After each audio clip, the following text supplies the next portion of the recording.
Hey everyone, it's Anissa from Henna Designs Inc. Welcome to my first video. I've put together a series called Henna for Beginners.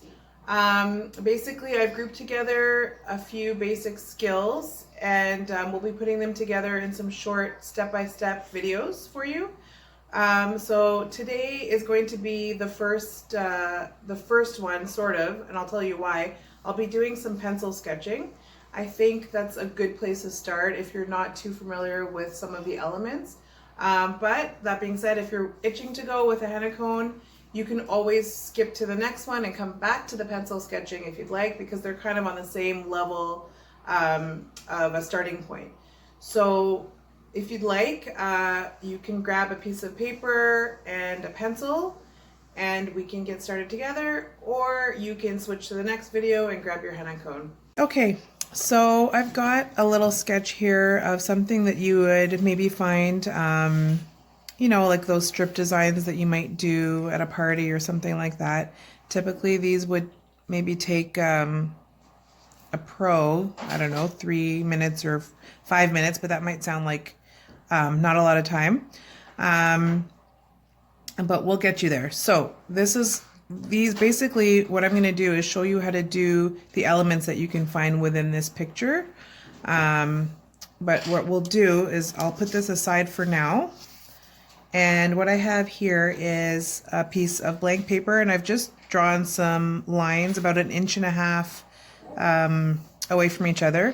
And the reason I drew lines is because a lot of designs in henna are they're anchored to something. Okay, so they're sort of, you're always building on something else. And so the lines are going to sort of act as our anchor. So the first element is something that we call either bumps or humps. I don't know.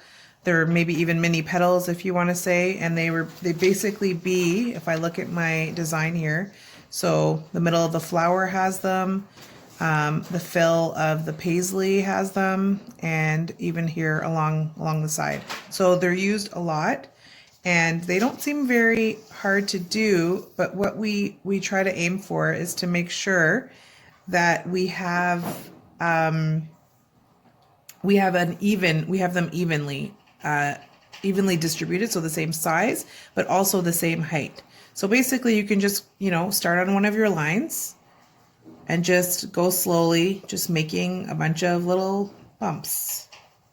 Okay, and if you're finding that you're having a hard time keeping it the same height, even with henna as well, you can always just do a very light, sort of, you can't really see this very well, but a very light line, and it's just a guide to guide you, and you just make sure that you go up to that line as you go. Okay, so nothing too groundbreaking for this one, but it does come up a lot as you go.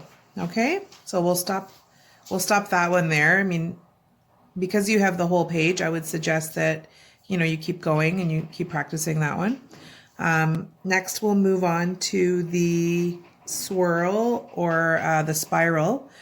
For this one here, you don't necessarily need the line, so you can kind of just ignore the line in a way.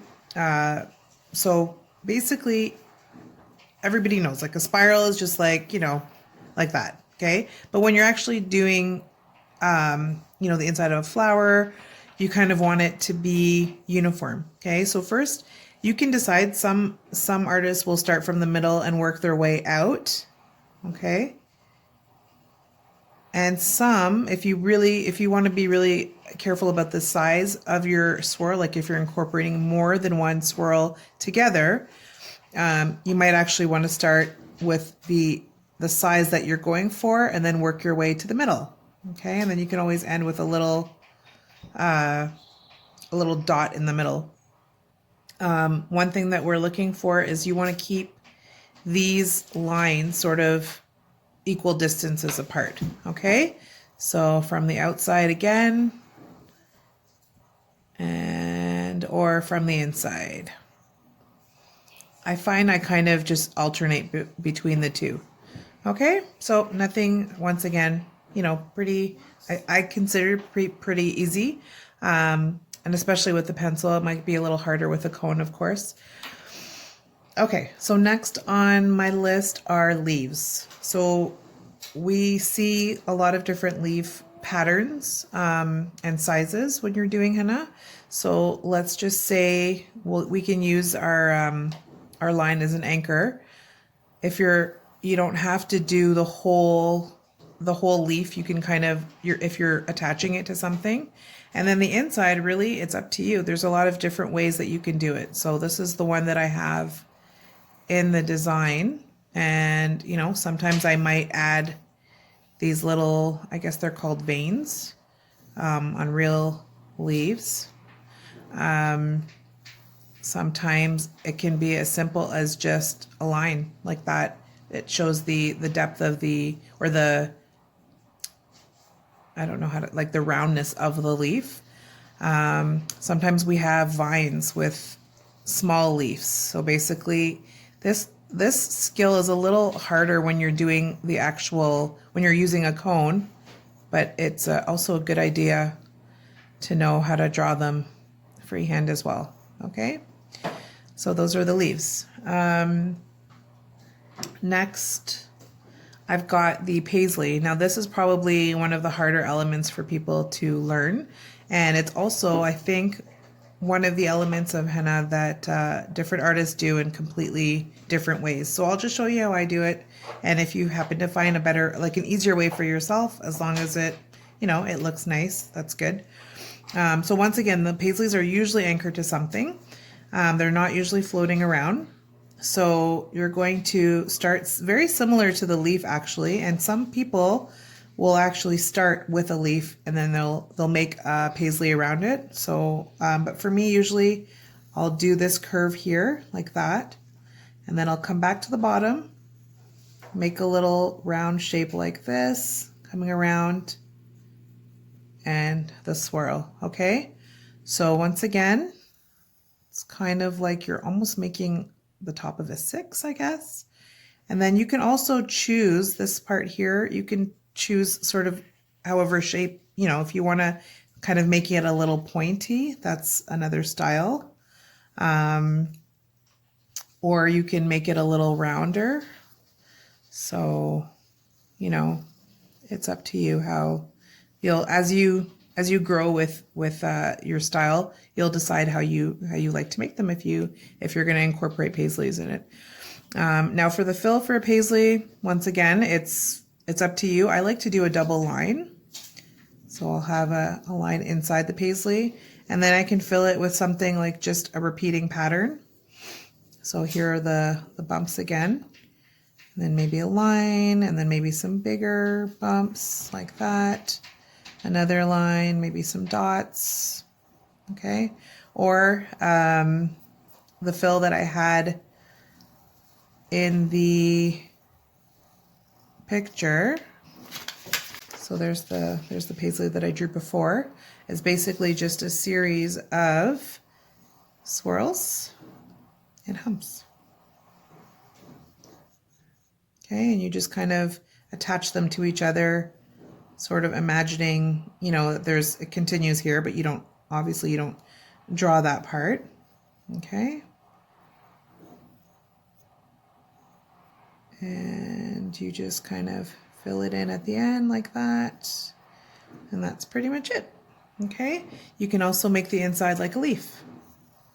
So just like this one here, you can do sort of a design similar to the leaf that we did up above. Okay, so that's probably for me, it was one of the harder elements for me to perfect. And I practiced a lot. I sketched a lot. I did a lot with henna. So it might be something that you might have to practice a lot. Okay, and then the last element here is the flower. So flowers can be all sorts of, you can do different petal shapes. You can do different, the inside can be different. So sometimes you can have the swirl like I have in the picture, hump.